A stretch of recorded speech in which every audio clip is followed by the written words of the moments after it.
বন্ধুরা, কাঁকড়া তো অনেকভাবেই রান্না করেছো, তবে এইভাবে যদি কাঁকড়া রান্না করা হয় স্বাদটা কিন্তু দ্বিগুণ বেড়ে যায়। তো দেখো বন্ধুরা, কাঁকড়াটা কেটে ধুয়ে একটা পাত্রে নিয়ে নিয়েছি।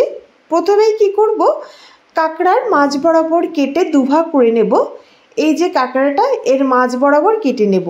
তোমরা ছুরি বা বটি যে কোনো কিছু দিয়ে কেটে নিতে পারো, সহজেই মাঝ বরাবর কেটে যায়।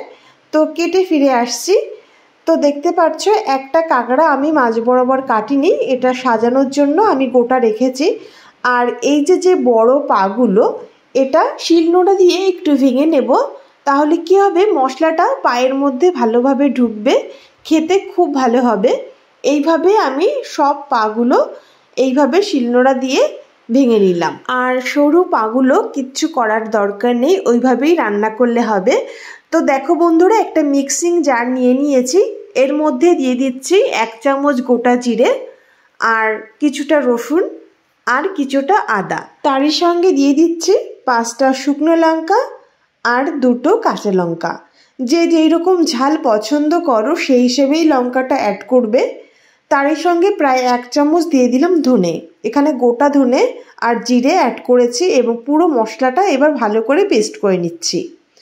এবার অন্যদিকে কড়াইতে কিছুটা সর্ষের তেল দিয়ে দিলাম, অল্প পরিমাণেই দিয়েছি। তেলটা বেশ গরম হয়ে গেলে চারিদিকে ছড়িয়ে দিয়ে এক এক করে কাঁকড়াগুলো দিয়ে দিচ্ছি। এই সময় অবশ্যই ফ্লেমটাকে বাড়িয়েই রাখবে। কাঁকড়াগুলো দেওয়ার পর তেলের সঙ্গে প্রথমে মিশিয়ে নিলাম, আর দিয়ে দেব পরিমাণ মতো লবণ আর হলুদ। লবণ হলুদ দিয়ে আঁচটাকে হাই রেখে হালকা করে ভেজে নিচ্ছি। যখন দেখব কাঁকড়াটার কালার এইরকম চেঞ্জ হয়ে আসবে, তো দেখতে পারবে খুবই অল্প সময়ের মধ্যেই কাঁকড়ার কালারটা চেঞ্জ হয়ে যায় আর বেশ ভালো ভাজা হয়ে যায়। তো এই অবস্থায় আমি কিন্তু কাঁকড়াটা তুলে নেব। কালারটা যখন দেখবে এরকম চেঞ্জ হয়ে আসবে, বুঝতে হবে কাঁকড়াটা ভাজা হয়ে গেছে। এবার আমি তুলে নিচ্ছি। তুলে সেই কড়াইতেই আরও কিছুটা সর্ষের তেল অ্যাড করে দিলাম। তেলটা বেশ গরম হয়ে গেলে 3টে মিডিয়াম সাইজের পেঁয়াজ বেশ মিহি করেই কেটে রেখেছিলাম, সেই পেঁয়াজগুলো দিয়ে দিলাম। আর কিছু সময় ধরে পেঁয়াজটাকে বেশ লালচে রং ধরে ভেজে নেব। তো ফিরে আসছি 2 থেকে 3 মিনিট পর। দেখতে পারবে কিছুক্ষণের মধ্যেই কালারটা বেশ চেঞ্জ হয়ে আসবে।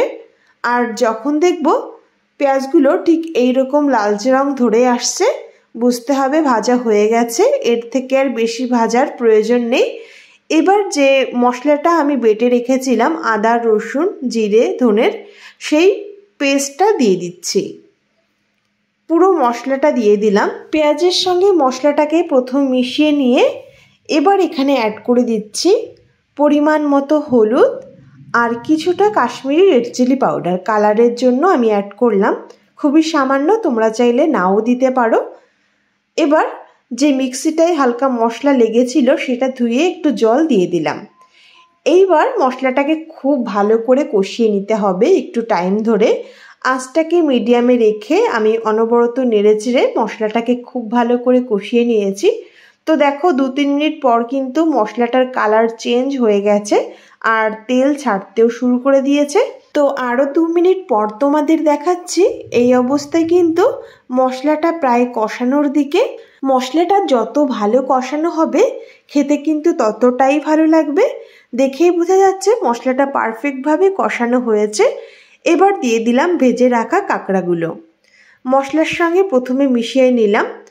আরও 2-3 মিনিট ধরে মশলার সঙ্গে কাঁকড়াটাকে আর একটু কষিয়ে নিতে হবে।